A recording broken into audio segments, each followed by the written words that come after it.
کل جو ہم علماء کے ساتھ بیٹھے وہ تمام مکاتب فکر کے علماء تھے.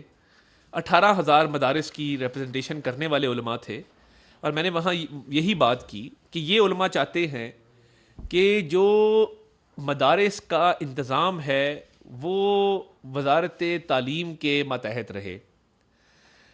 مولانا فضل الرحمان صاحب کی اور تجویز ہے, وہ صنعت کی طرف چاہتے ہیں اس کا وہ زیر انتظام رہے.